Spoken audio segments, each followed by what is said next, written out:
ఈరోజు మా అబ్బాయిని హాస్టల్లో జాయిన్ చేయడానికి వెళ్తున్నామండి. మా తమ్ముడు, నేను, మా పెద్ద అబ్బాయి, మా ఆయన గారు, మా చిన్న అబ్బాయి వెళ్తున్నామండి. ఇంకా అక్కడ అప్పచెప్పి వచ్చేస్తాం మేము. హాయ్ చెప్పమ్మా. హాయ్. అదే అడుగుతుంది మళ్ళా.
యాదవోల నుంచి దాస్కార్ పిల్ల అయితే వచ్చేసామండి. మీకు దారి పొడుగుని చూపించాం కదండి. మాకు యాదవోల నుంచి దాస్కార్ పిల్లకి రావడానికైతే మాకు 55 కిలోమీటర్లు అయితే దూరం ప్రయాణం అయితే అవుతుందండి. మా బామ్మర్ది చంద్రరావు, అలాగే మా చిన్న అబ్బాయి, మా పెద్ద అబ్బాయి సుబ్బలక్ష్మి, మేము 5 అయితే వచ్చి మా పెద్ద అబ్బాయి రిషిని హాస్టల్లో జాయిన్ చేయడానికి అయితే తీసుకొచ్చాము. హాస్టల్ దగ్గరకు వచ్చేసామండి. జాయిగా లగేజ్ గట్రా అన్నీ తీసి జాయి లోపలికి అయితే పట్టుకెళ్తున్నామండి. అడుగుండి మా బామ్మది పెట్టి తీసుకుని లోపలికి అయితే వెళ్తున్నాడు.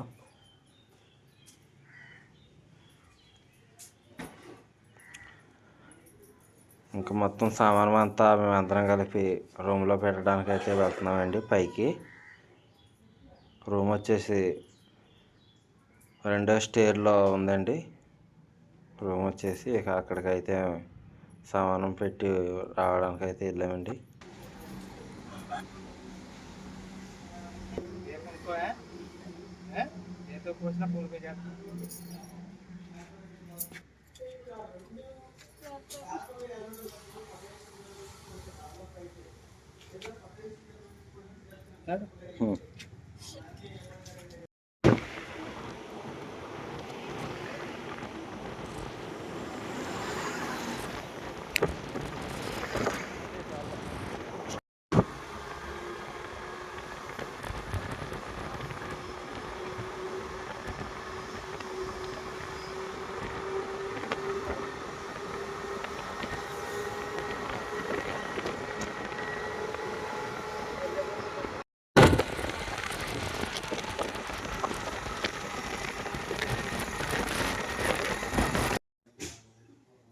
మా పెద్ద అబ్బాయిని ఈరోజు హాస్టల్లో అయితే జాయిన్ చేసి వచ్చామండి. మా తమ్ముడు, నేను, మా చిన్న అబ్బాయి, మా అబ్బాయి వెళ్ళామండి.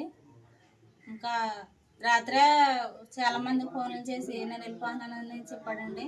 మా ఆడపడుచులకి, మా సిద్ధానికి, మా సాహిత్యకి, మా అమ్మలకి, అలాగే మా పెద్దకి, మా చిన్నక్క అందరికీ కూడా ఫోన్ చేసేసాడండి. పెద్దమ్మ నేను రేపు పొద్దున్న హాస్టల్కి వెళ్ళిపోతున్నానని, బాప నేను రేపు పొద్దున్న హాస్టల్కి వెళ్ళిపోతున్నానని, ఇంకా అందరూ కూడా జాగ్రత్త అమ్మ అని చెప్పారండి. ఇంకా ఈరోజు మేమైతే తీసుకెళ్ళి దాస్కార్ హాస్టల్ అయితే జాయిన్ చేసి వచ్చామండి. ఇంకా అక్కడికి వెళ్తుంటే మా పెద్ద అబ్బాయి ఒకసారిగా మమ్మల్ని ఇడిసి ఉండాలన్న అంత ఫీలింగ్ అయితే వచ్చేసిందండి. చాలా ఒకసారి ఎమోషనల్ అయిపోయాడండి. ఇంకా నేను కూడా ఎప్పుడు చిన్నప్పటి కాడి మా అబ్బాయిని విడిచి లేనండి. మా అబ్బాయి కూడా నన్ను వదిలి ఎప్పుడు లేడండి. ఇంకా చాలా ఏడుపు అయితే వచ్చేసిందండి మా అబ్బాయిని వదిలి రావడం అంటే. ఇదే ఫస్ట్ టైం అండి మా అబ్బాయిని వదిలి ఉండడం. ఇంకా మా పెద్దక్క, మా చిన్నక్క అయితే ఫోన్ చేసి ఏడిచేసారండి మా అబ్బాయి గురండి. ఇంకా మా తమ్ముడు అయితే ఇంకా మేనమామ వచ్చేటప్పుడు అయితే ఏడ్చేసాడండి. మేనమామ పట్టుకుని మా అబ్బాయి కూడా ఏడ్చేసాడు. ఇంకా మా తమ్ముడు కూడా బాగా అలవాటు అయిపోయాడండి ఉన్న ఊర్లో ఉండి మా అబ్బాయికి. ఇంకా అలాగే మా అబ్బాయి కూడా మా తమ్ముడికి అంత ఇష్టం అండి. ఇంకా మేనమామ కూడా చాలా ఏడ్చేసాడు. ఇంకా నేను మా అబ్బాయి, మా చిన్న అబ్బాయి, మా ఆయన గారు, మా తమ్ముడు ఇంకా వెనక్కి వచ్చేసామండి. ఇంకా మా అబ్బాయి అక్కడ ధైర్యంగా ఉండి మంచి మార్కులతో పాస్ అయ్యేలాగా ఫ్రెండ్స్ మీ అందరూ ప్రార్థనలు పెట్టండి. అలాగే హాస్టల్లో తల్లిదండ్రులు విడిచి ఉండడం అంటే చాలా కష్టమండి. ఆ తల్లిదండ్రులు ఏం చేస్తున్నారో ఈ టైం నన్ను చాలా గుర్తుకొచ్చేస్తారండి. ఎందుకంటే మా చెల్లి నేను హాస్టల్లో ఉన్నామండి చిన్నప్పటి కాడి నుండి కూడా. ఆ హాస్టల్లో ఉన్న వాళ్ళకి తెలుస్తుందండి నిజంగా హాస్టల్లో ఉండడం అంటే చాలా చాలా గుర్తుకొచ్చేస్తారండి మా నాన్న వాళ్ళు. ఇంకా మా అబ్బాయి ధైర్యంగా ఉండేలాగా మీ సొంత ప్రార్థనలో పెట్టండి ఫ్రెండ్స్. Bye friends.